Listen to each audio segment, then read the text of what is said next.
Любите ли вы свой город так, как любим мы свою Феодосию? Наш камерный, небольшой приморский город на Черном море. История 2500 лет. Кто тут только не был. И сегодня мы проводим субботник по уборке после зимней крепости. Собрались вот у башни Климента. 1345 год. Уму непостижимо, какая была мощь. Генуэзцы здесь у крымских татар взяли в аренду кусок земли, чтобы поставить эту свою фортецию. И все было хорошо. Был лучшая крепость на Черном море, неприступная. Никто ее не мог взять. А теперь приходится убирать грязь за любителями природы и горячительных напитков одновременно. Но ничего, сделаем. Будет чисто, красиво и благородно. А там море. Вот оно. И осаду вели с суши, а море было всегда спокойное. Корабли подходили, подвозили, забирали товары. Жизнь продолжалась, пока не началась бубонная чума, которая выкосила потом 2/3 Европы. И, говорят, центром логистики была вот наша Кафская крепость Кафа. Да, завезли вроде как из Монголии или из Китая. Все отреставрируют, не так много памятников осталось. Таких древних, которые помнят руки строителей 1341 года. В Судаке крепость в порядок привели, но она на 2/3 новодел. А здесь у нас подлинная. Приезжайте в гости, посмотрите, прикоснетесь к вековым камням, которые хранят энергию стольких поколений. Ну вот, символ жажды жизни. Из бетона, из железки зацепилась корешками и растет. И не бесполезно. Хлорофилл выделяет, чтобы мы дышали. А мы тут вот убираем. А вообще, в общем, чтобы кто-то не захочет слушать, кто-то захочет. Я вам историю расскажу просто храма. Ну, историю города, я думаю, вы знаете все, да? Ну, хотя примерно знаете. Это рассказ, когда 20 веков храм построен, всего было 50 храмов, как у нас, 50. Вот разные историки по-разному пишут, за Рим могло стать от 300 до 700 судов одновременно. Представляете, какая здесь, значит, торговля будет шла.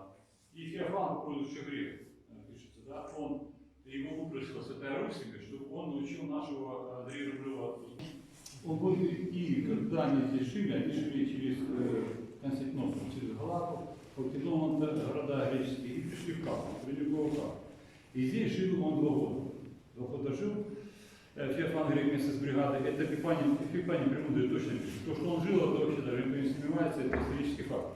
2 года. И то, что он расписал храм, тоже никто не сомневается. Это Эпифаний тоже пишет, что Феофан расписал несколько храмов. Несколько, понимаете, это не 2, ну больше, да? Один Бог знает, сколько храмов. Вот. За 2 года этих. И когда пришел караван с Руси, они распродали здесь и набрали шелка, пряности, ну, как обычно.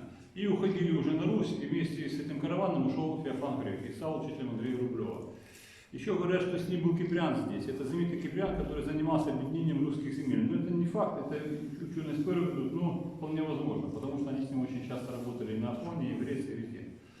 Вот, и мы считаем, ну, все показатели в этом складываются, что это, конечно, писал Феофан. Официально пока это не доказано, ну, Светлана знает, сколько мы занимаемся, там очень тяжело поверить, если прибить, потому что, ну, вот та женщина, что вы понимали, непосредственно, которая значит, занималась в Новгороде Феофаном Греком, она утверждает, что это Феофан Грек. например, то есть 100%, потому что есть определенные моменты, художники поймут, что да, они там, может быть, нет пробелов так называемых, как новые, но пробела это сверху уже, когда рисунок написан, да, пробела сверху так коленками они, вот, но пробела теряется в первые 50-100 лет, да, а храмам где-то 700 лет, представьте, и там пожары не были в Новгороде, там постоянно такие были моменты, и там реставрации, там Феофана Грека осталось какие-то фрагменты, понимаете, а у нас здесь, вот, как пишет Википедия, кстати, что по дороге в фреске, где он расписывал, только в кафе сохранились, вот в этом храме Дмитрия Солонского, вот. Поэтому в любом случае, даже это, если не Феофан, ну, хотя две версии есть, либо ученики, либо Феофан, это византийская область. Продолжение нашего сегодняшнего мероприятия, уборки и экскурсии. С этого ракурса я еще ни разу не снимала. Генуэзская крепость и рыбсовхоз. Наша набережная там с этой стороны. А тут затопленный вот корабль турецкий. Не стали они его забирать. И порт с той стороны. А это вот тут такая башня нашей крепости.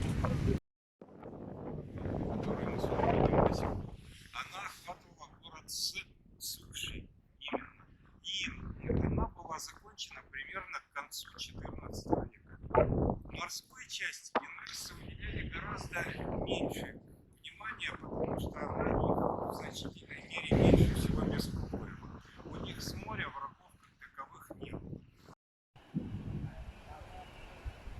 Хочу сказать спасибо за сегодняшний день всем, кто его организовал, кто его провел. Удивительное состояние. Сделал хорошее, полезное. И сразу просто в сердце себя по-другому чувствует. Работы много. Генуэзская крепость требует реставрации, восстановления.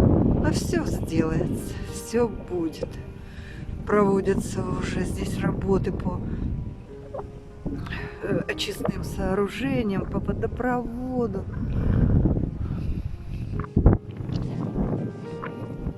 Сколько в Феодосии интересных людей. Замечательно. Олег Павлов, Игорь Ткачев. Сейчас буду искать их контакты.